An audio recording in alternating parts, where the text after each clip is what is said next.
there, welcome to Africana. My name is Gamu and thank you for joining me for this video. If you're an oldie but a goodie, thank you for coming back. And if you're a newbie, welcome to the family. So we're finally at the end of 2020, which has been the toughest year for so many people for obvious reasons, and we're all looking forward to a clean slate. If you haven't already, do check out the videos that I have produced over this month of December where we have been planning for 2021. It's never too late to start planning, and it's never too early either, so whenever you're watching this and you still need to go back to those videos, feel free to do that and get yourself on track for the new year. So in this video, I am going to be sharing 20 things I learned in 2020. Even though it was a really difficult year, I think we can all agree that we all learned so many valuable lessons this year. And so I'm just going to share kind of my highlights, and I'm going to break it up into 4 categories. So basically, personal life, work life, relationships, and then just general life tips or things that I picked up that are really helpful. So I do hope you find this information helpful and that, you know, we can come out of 2020 with some positives and some highlights and go into the new year with a clean and fresh slate and a grateful heart that we've even made it thus far. So without wasting any more time, let's jump right into the video. The first thing I want to share is that minimalism and decluttering gives joy and peace. And I get it. Not everyone is a minimalist. Some people really love to have lots of things around them, and that's totally fine. Like I said, I'm learning. I'm sharing what I learned about me as a person. I'm much happier when I'm surrounded by less and when I have just what I need. And it really just helped me to have less anxiety. Decluttering my clothes helped me get rid of decision fatigue. Same thing with, you know, having too many notebooks and journals and all these things. Just having what you need really just gives you a clearer mind and a cleaner headspace, and you're just able to function more effectively, I found. So give it a try if you haven't. Try to declutter, try to be minimalist, and stick to only having things that you absolutely need. The second thing I learned is to honor my emotional and mental health. I think this has been a very big one for me this year. I've always been the kind of person who just sticks through really difficult situations and just toughens up, and I don't give myself time to rest. I didn't take the time to really take care of my mental health or to seek help when I needed it. But I think because of the lockdown, for much of it, I was staying alone. So, you know, you're stuck with your thoughts, and then you actually start to realize, okay, look, I need to start taking better care of my emotional and mental health. I think I'll do a completely separate video on that, on how I dealt with anxiety and depression and all those things. This leads me to my next point, which is that it's okay to take a break. In today's society, it's so easy to just be a workaholic because being busy is glorified. You know, people brag about being busy. Everyone wants to look busy and always be busy. But you really need to take a break. And I learned this kind of the hard way. I burnt out quite a few times, actually. And I think it was harder because working from home, you don't really have that work life, home life break, especially if you're in a small space and you can't really have kind of like a separate room for an office and a separate room for just your living area or whatever, which was my situation for most of the time. So yeah, you need to really be intentional about taking breaks, or rather, I learned that I had to be intentional about taking breaks. I literally had to schedule in time to just rest and do nothing, or watch a movie, or go jump on a call with a friend or something like that, you know. So it was really an important lesson I learned, and I had to learn it the hard way, so hopefully you don't have to. The fourth lesson I learned is that no is also an answer. I had always been the kind of person who yeses everything, and of course that is not good for your mental health in any way, but also just being able to say no and not to feel bad about it was kind of a very large hurdle for me to jump over. And you saying no doesn't necessarily mean you're not being supportive or that you're being difficult to work with or anything, but it's just about knowing your limits and you're being true to your actual abilities and not just doing what you feel like is expected of you when you're actually unable or not in the right mindset to get it done. And I mean, this applies even to hanging out with people, and I think a lot of people relate to Zoom fatigue. You know, just being able to actually say no is so important, just to be able also to always present your best foot forward and not always kind of just be dragging yourself along wrong because you feel obliged. I learned to exercise my no, and it's been really good. The fifth lesson I learned about my personal life is that prayer is my anchor. And I think, again, going back to just the situation of having been living alone during the lockdown, if I wasn't praying as much as I did, I really don't know what would have happened. That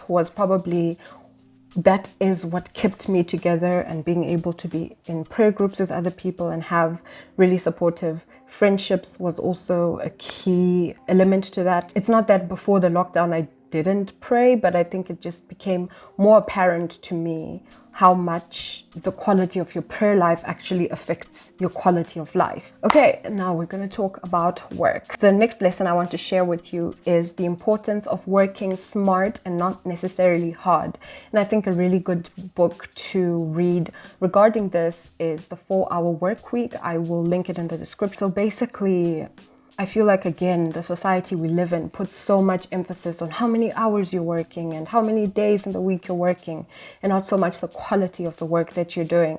And I find, for me personally, it's better for me to figure out, for example, how long a certain task will take me to do, and then make sure I get it done in that time, instead of like spreading it out into lots of little tasks just so I feel like I'm working for hours, you know. And I think also just finding ways to make your life easier when you're working. For example, practicing deep work. Again, I'll link this book in the description called Deep Work by Cal Newport.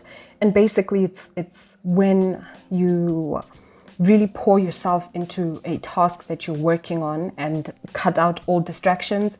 And what happens is you produce higher quality work, and it will probably take you less time because you're not paying attention to distractions, because you're really concentrating. And I think something else that I found was, when I worked like this, I was then able to do way more things, like start my YouTube channel that I would otherwise never have been able to do, because I would have always been busy being busy. Try to work smarter and not necessarily harder. The next thing I learned is that you can do anything you put your mind to, as long as you exert enough effort towards it. I suppose this is vaguely linked to my previous point, but again, it's the principle of really pouring yourself into something that you want to accomplish, being super intentional about it, and being able to set goals towards it and actionable steps every day that you can take, and putting in the work, putting in the effort. I think a problem with theories such as the law of attraction sometimes is that people sort of think if you just have a certain mindset, then things are just going to happen on their own. But you actually have to put in some work, and you have to put in effort and be very intentional.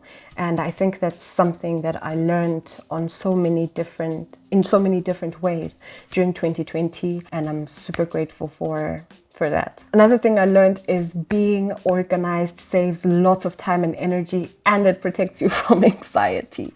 Just having a plan and knowing what you're going to be doing, having all your tasks scheduled in, it just makes life so much easier. And I really got deep into scheduling this year, and I've really just been enjoying the peace of mind that it gives, and the clarity of mind that it also gives, because I always know what I need to do, and I am better able to finish my tasks on time.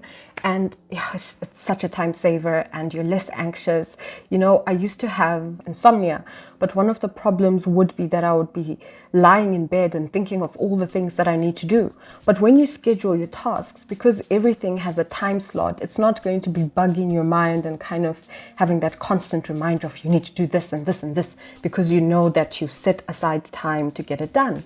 So give it a go if you're not into scheduling and that sort of thing, and using your Google Calendar or whatever. I've done a whole video on apps you can use for productivity. I'll link it up there. So check it out if you need help with getting yourself into becoming a more organized person. Another lesson I learned, very important, is to not put all your eggs in one basket. Yeah, I think 2020 taught all of us that lesson, that you cannot just have one thing that you rely on for your income. You must try to have as many income streams as possible, and really just not be afraid to start something new, start an online business. Try to just cast your net wide, but not too wide, because then you don't want a situation where you're kind of like the jack of all trades but master of none. So I guess you have to be mindful about what it is that you decide to embark on, Make sure that it's something you're passionate about and something that you will be driven to get out of bed for in the morning. The next lesson I learned was to never stop learning. This has been drilled into my head this year that I am going to be basically a student in the school of life for the rest of my life. And I think just watching a lot of content, even of people who've been able to accomplish great things, have that in common. Well, the first thing they have in common is goal setting, and the second thing they have in common is they never stop learning. And I think this is important in whatever field you're in. There's always so much to learn. There's always more to learn. You're never going to arrive. So I think, yeah, it's also been good for me to be able to change my mindset and make the shift from a fixed mindset to a growth mindset. I've made a video on that. You can find it linked up in the cards. So when you have a growth mindset, then you are realizing that there's so much potential for growth.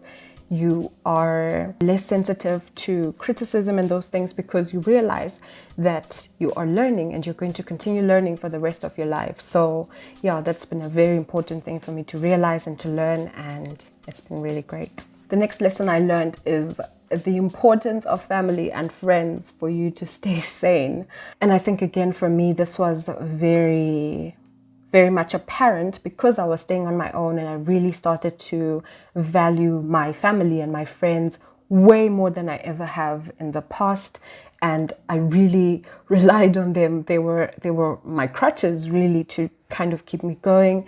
And, you know, I was never really a phone calls type of person, but I started making more effort to keep in touch with family, to keep in touch with friends. And I think also being more intentional with the people that are kept around me, because the people you keep in your life and the people you spend a lot of time with, whether it's just on a phone call or actually in person, determines the kind of person that you are. So yeah, I think that's something that I've also just had so much time to think about and realize during this year, that I have to be more intentional with my circle and surround myself with people who share the same values, have friendships that are give and take and that are life-giving.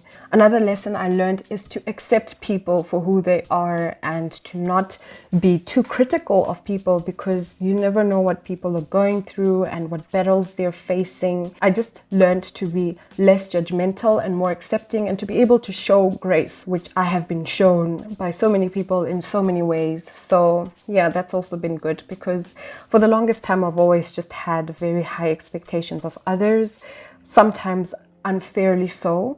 So I think it's been good for me to just allow people to be human, so to speak, and, you know, realizing the fact that I'm flawed too.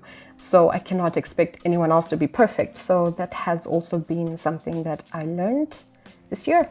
My next point I realize I've already touched on, but that is to be intentional with who you spend your time with and who you spend your time around, because those people, like I said a few seconds ago, determine the kind of person that you become and the kind of thought patterns that you have, your view on life, your habits. If we look at it from a scriptural basis, bad company corrupts good morals. So you really want to be intentional about who you're spending your time with and who you're giving your energy to and who you're sharing your space with. Another lesson I learned is the importance of investing time and effort into relationships to keep them solid.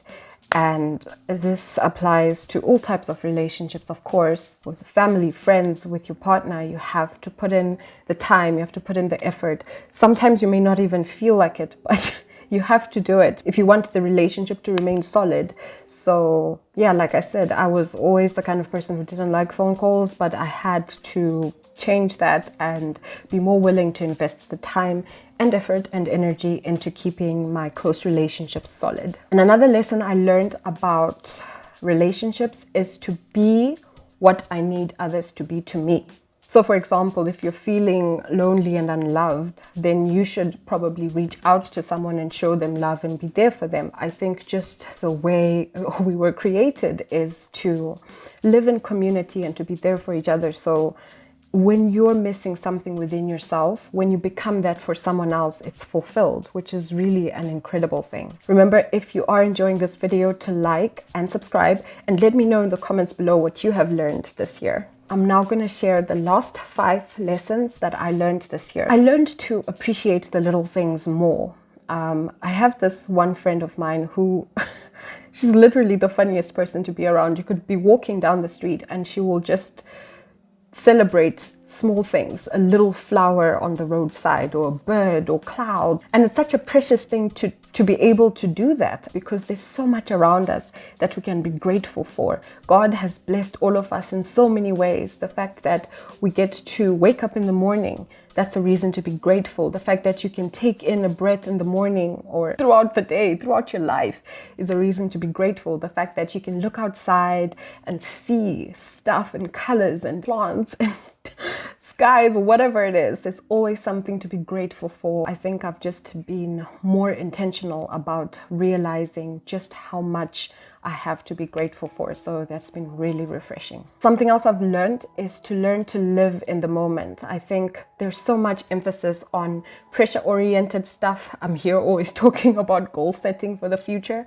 but it's also so important to live in the moment, because tomorrow is not guaranteed. So you want to make the most of the time you have right now. Makes me think of a song that I like by Nickelback that, you know, if you know the song, like the one about if today was your last day, what would you do? You would probably forgive people you have a grudge against. You would want to spend more time with the people you love. You would want to cook a meal that you like. There's a lot of things you would want to do if today was your last day. So just living with that mindset of this could be my last day, because we cannot control how long we stay on this earth for. So yeah, just being intentional about being in the moment and being absolutely grateful for being in the moment and being still alive, and putting yourself forward to be a blessing to someone else. I learned to be grateful for each day as it comes and to try to make the most of it as much as I can. Another thing I learned is to take a leap of faith, because again, you've got nothing to lose, kind of linked to the last point. This could be your last day, so why not take the leap of faith and do that thing that you've been really scared to do, because you might not be here tomorrow, you know. So, and I'm not saying you must live recklessly, not at all. This is within the limits of things that are positive and life-giving and good for you and for the people around you. Not letting fear dictate how you conduct yourself in society, how you conduct yourself in your relationships and with people. I suppose this is the part that I tell people that have a crush on someone to just, you know, ask them out. Because, like, why not respond to people in your DMs?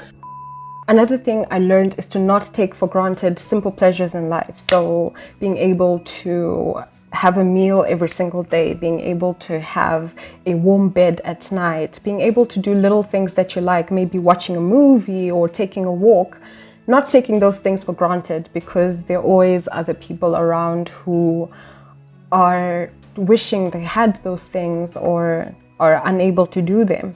You should be grateful, or I learned to be grateful for the simple pleasures in life and just really soaking in all the goodness of everything that I've been blessed with. The last lesson that I want to share is I learned to be more content in whatever situation I found myself in. And there were so many ups and downs in 2020 in so many ways, but honestly, through really supportive friends, through really supportive family, through a really supportive partner, and through the grace of God and prayer, I have been able to stay grounded and anchored and just grateful and content, and always looking on the bright side of life. And I think this is so important. Things are not always going to go your way, and being content gives you joy. There's a difference between happiness and joy. Joy is like deep-seated in your heart. It's like, even if you're sad or depressed, you can still have joy. And that's what I find, that being content gives that joy and that peace. Thank you so much for getting right to the end of this video. If you did, remember to like and subscribe if you haven't already. And let me know in the comments below what you have learned in 2020 and what you're taking with you into 2021. Not everything was negative. There are still some positives to be found in this trying year. Let's continue to look on the bright side. I will catch you in my next video. Bye.